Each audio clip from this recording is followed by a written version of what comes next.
В 1985 году у нас в стране были приняты антиалкогольные постановления. И в тех постановлениях было сказано, что проблемы, связанные с алкоголепотреблением, у нас в стране резко обострились, а пьянство, алкоголизм достигли угрожающих масштабов. И я вот вам сейчас по памяти нарисую график душевого потребления алкоголя в России и СССР с 1900 по 2000 год. Сюда откладываю годы, а вверх откладываю литры абсолютного алкоголя на душу населения в год. Это объективный показатель уровня пьянства в любом государстве в любое время. Россия традиционно была одной из самых трезвых стран мира. Меньше нас в Европе пила только Норвегия. Мы стояли на предпоследнем месте в мире по душевому потреблению алкоголя в течение 3 столетий. 1700-е, 600-е и 800-е годы. Но к началу прошлого века душевое потребление в России резко подскочило, было меньше 3 литров. И в 2014 году достигло неслыханного для так называемой пьяной царской России уровня 4,7 литра. 2014 год. В 2014 году у нас в стране был принят сухой закон, так называемый. И производство, накануне Первой мировой войны, и производство и потребление алкоголя в России сократилось почти до нуля. Меньше 0,2 литра на человека в год. Меньше стакана алкоголя на человека в год. Сократилось потребление алкоголя. Сухой закон у нас в стране существовал 11 лет. И был отменен в 1925 году, 1,5 года спустя после смерти Ленина. Указ о возобновлении виноводочной торговли 5 октября 1925 года подписал бывший враг народа Рыков. И водка в народе так и называлась до Великой Отечественной войны презрительно «Рыковка». Далее пьянство нарастало и в 1940-м предвоенном году достигло 1,9 литра. Во время войны пьянство резко упало, мы данных не нашли, и до военного уровня достигли только в 1952 году. И вот после смерти Иосифа Виссарионовича Сталина наша страна полетела в страшную алкогольную пропасть, достигнув в 1980 году уровня производства алкоголя 11 литров на душу населения в год, превысив в том же 1980 году среднемировой уровень производства алкогольной отравы в 20 самых пьяных странах мира почти в 3 раза. 4 литра пьет пьяный мир. В 1985 году у нас в стране были приняты антиалкогольные постановления. И по стране начался процесс стихийного отрезвления. Закрывали магазины, так сказать, сокращали объемы продажи. И понеслось вниз. 1985 год, 1986, 1987 год.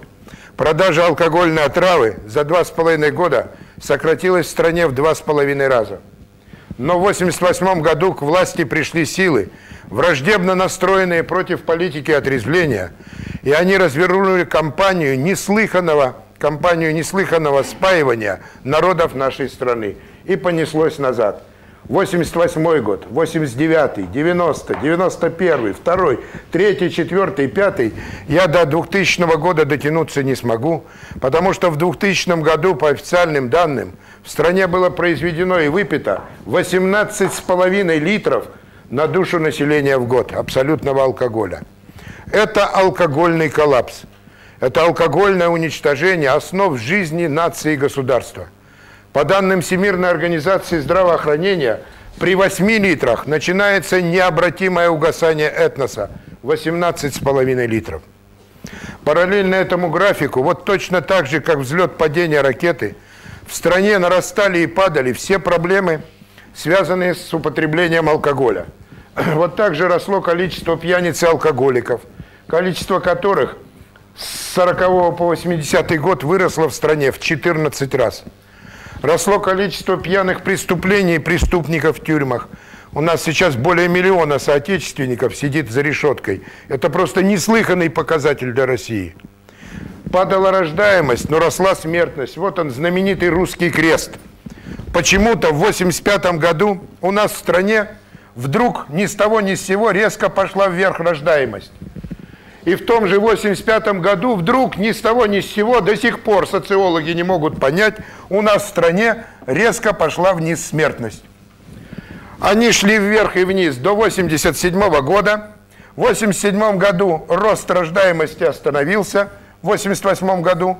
В 1988 году остановился спад смертности, а с 1989 года вдруг резко пошла смертность вверх, а рождаемость пошла вниз.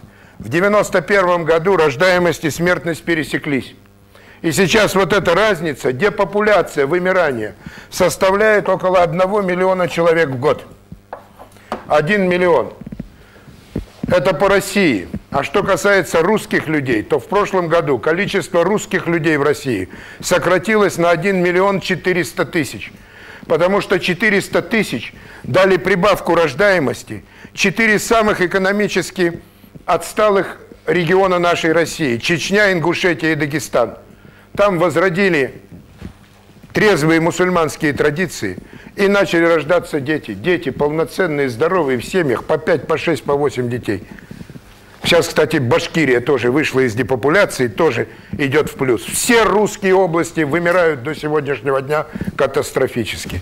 Вот эту вот ситуацию социологи назвали «русский крест». Это не русский крест, это крест вот такой, который хотят поставить на русском народе. Падали наши все экономические показатели. А вы, наверное, помните, в 1985 году шел визг: уберете алкоголь, развалите экономику. Так вот, самый